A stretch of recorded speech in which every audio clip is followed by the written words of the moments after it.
Well, good morning, students. Welcome back in your SS class. We have been discussing chapter number 4 of Geography of class 10th.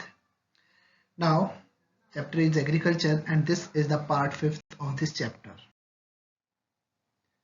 So, well, students, हम previous video में different crops को पढ़ चुके हैं. अब बाकी जो बची है crops हैं उनके बारे में देखते हैं. Now in this video we will see about sugarcane and other things. तो sugarcane की बात करते हैं तो as a type of crop it is a plantation crop, क्योंकि एक साल के अंदर ये पूरी एग्रीकल्चर के लिए होती है तो पूरा एक साल का टाइम पीरियड ये लेती है, तो it's a plantation type of crop. Cultivation season की बात करते हैं, इट्स एनुअल, क्योंकि एक साल के अंदर पूरा एक साल ये स्पेंड करना पड़ता है इस एग्रीकल्चर के लिए.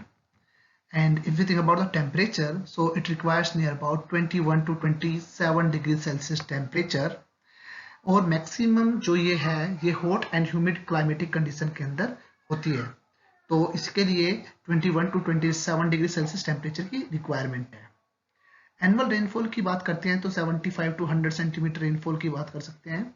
अगर ड्राई और सेमी एरिड एरिया की बात करेंगे तो वहां पर हमें irrigation facility must be required.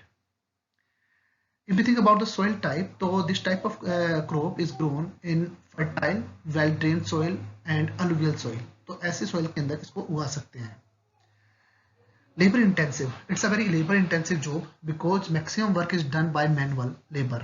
अब maximum काम जो होता है वो हाथ manual labor के द्वारा होता है, तो इसीलिए हाँ ये एक labor intensive agriculture है, तो much manual labor required. जो major areas हैं तो these are उत्तर प्रदेश, महाराष्ट्र, कर्नाटका, तमिलनाडु, तेलंगाना, आंध्र प्रदेश, ये इसके मेजर एरियाज हैं. अगर हम इसके अलावा बात करते हैं, it's a very important thing कि ब्राजील के बाद इंडिया का सेकंड रैंक है शुगर केन के प्रोडक्शन के अंदर ऑल ओवर वर्ल्ड के अंदर. तो फर्स्ट रैंक जो है वो ब्राजील का है and second is India. So now students come to T.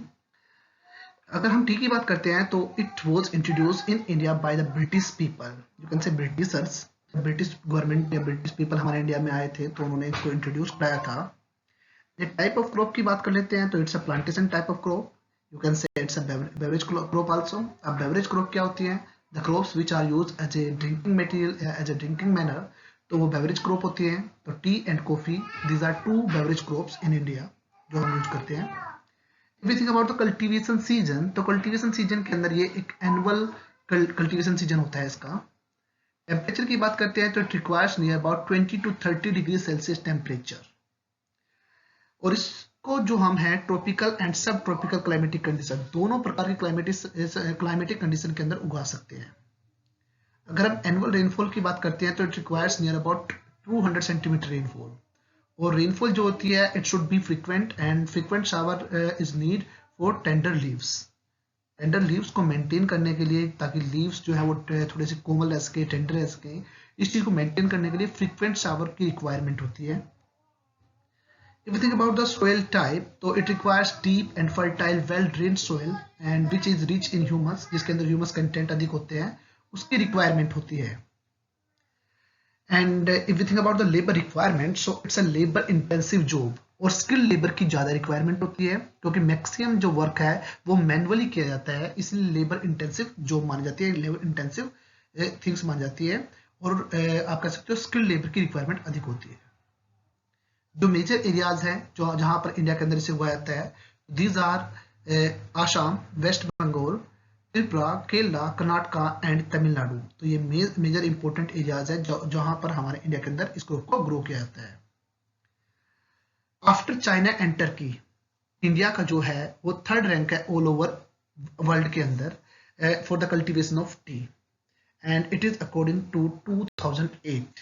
ये 2008 के अकॉर्डिंग है कि इंडिया का जो रैंक है that is third rank after China and Turkey.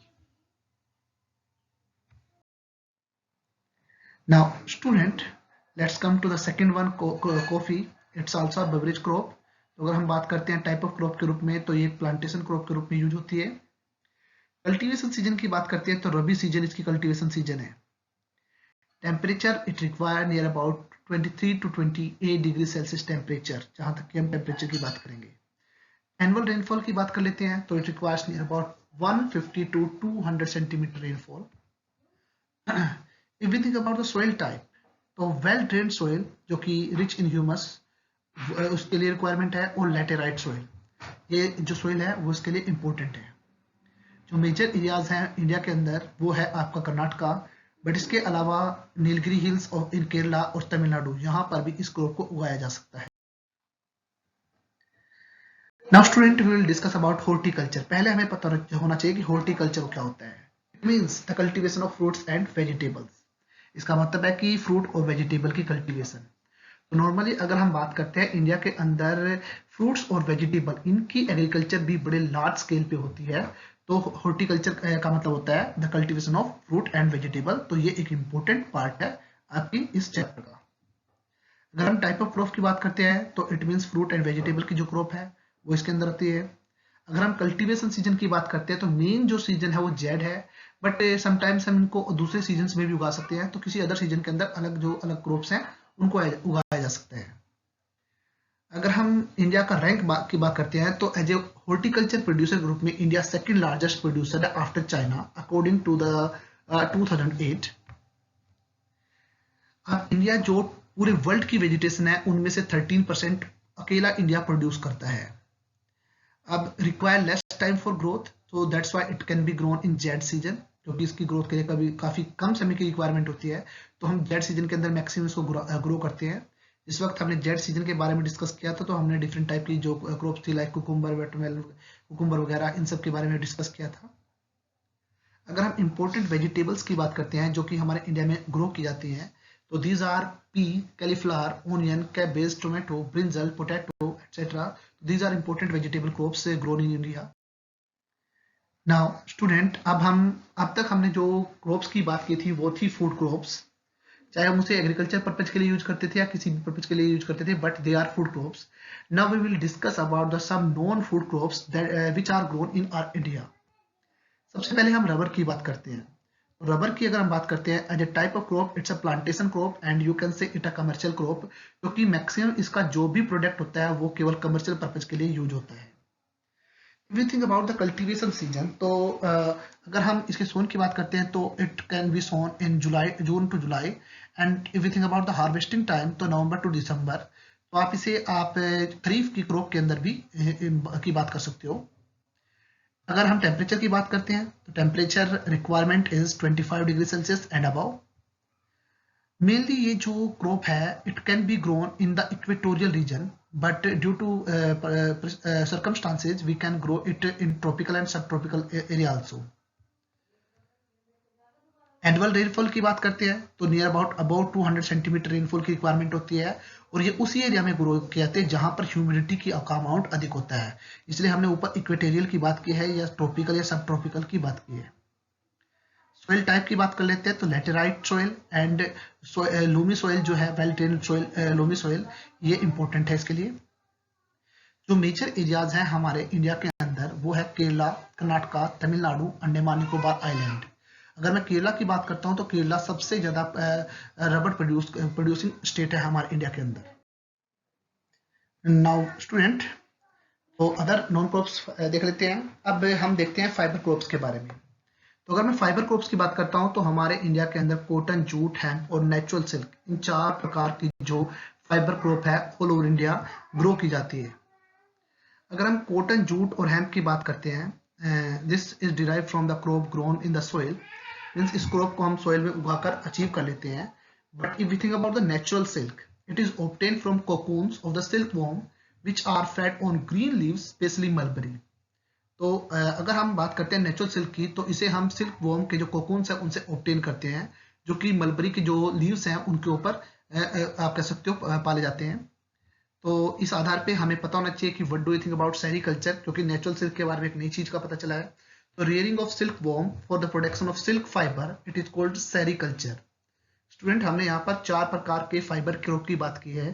The first one is cotton, jute, hemp and silk, natural silk. तो ये 4 प्रकार के हैं। तो इन 4 प्रकार के अंदर से कॉटन, जूट और हेम्प, इसे तो नॉर्मली एज ए क्रॉप के रूप में हम ग्रो करते हैं सॉइल के अंदर। But if you think about the natural silk, so it can be obtained from the cocoons of the silkworm. So that's why it is this type of crop is known as a sericulture. तो अगर मैं sericulture की बात करता हूँ तो rearing of silkworm for the production of the silk fiber, it is called sericulture. Now student, come to the other things. Now we will see the cotton. As a type of crop, it is a plantation crop and it is also a commercial crop. अगर हम cultivation season की बात करते हैं तो खरीफ season के अंदर इसको उगाया जाता है, but it required near about 6 to 8 months to mature. अगर मैं टेम्परेचर की बात करता हूं तो it requires less than 35 degree Celsius temperature. But the most important thing कि it needs 210 frost free days and bright sunshine for its growth. ये most important point है इस चीज के लिए कि near about 210 frost free days चाहिए इसके लिए और ब्राइट सनशाइन इसकी ग्रोथ के लिए. अगर मैं एनुअल रेनफॉल की बात करता हूं तो it requires near about 85 to 100 centimetre rainfall. If we think about soil, black soil, it is आप कह सकते हो most suitable soil for the cultivation of the cotton. और ब्लैक सोयल को रेगर सोयल के नाम से भी जाना जाता है. तो ये मोस्ट इंपोर्टेंट सोयल है ब्लैक सोयल, और ब्लैक सोयल ही सबसे आइडियल मानी जाती है इस कॉटन क्रॉप की ग्रोथ के लिए. If we think about the major areas, तो the major areas in India are Maharashtra, Gujarat, Madhya Pradesh, Karnataka and Andhra Pradesh. तो ये मेजर एरियाज हैं जो हमारे इंडिया के अंदर जहां पर कॉटन को ग्रो किया जा सकता है. Now student, another one is jute. अगर हम जूट की बात करते हैं तो due to the use of jute हम इसे गोल्डन फाइबर के नाम से भी जानते हैं.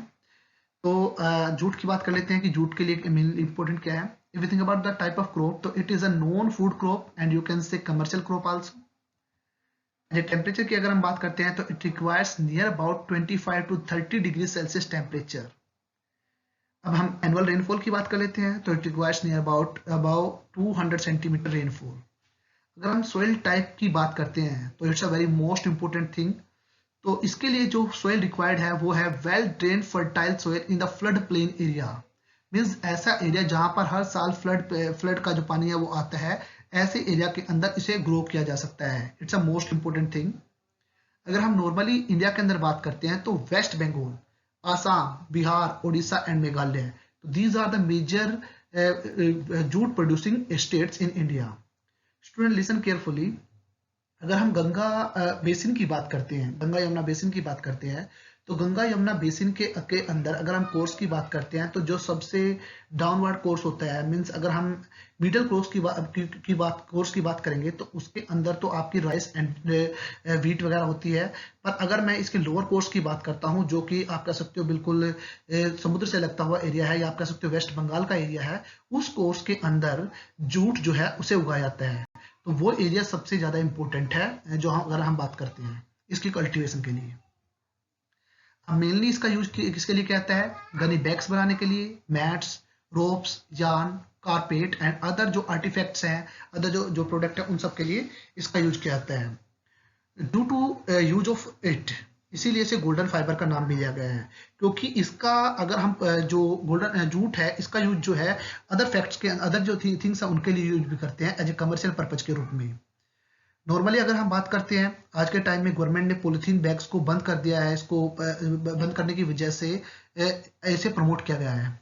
अब इसको प्रमोट करने का मुख्य उद्देश्य क्या है? क्योंकि ये इको फ्रेंडली प्रोडक्ट है जिसकी वजह से जो एनवायरनमेंट है इसके ऊपर इसका अच्छा प्रभाव पड़ सकता है.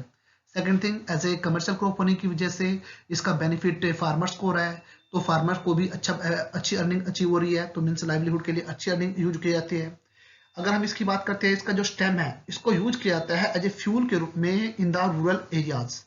तो इसी वजह से जूट को एक गोल्डन फाइबर का नाम भी दिया गया है. So I think it's a clear to all of you. So student, I hope the concept is clear to all of you. So I'll see you in the next video. Thank you. Have a nice day.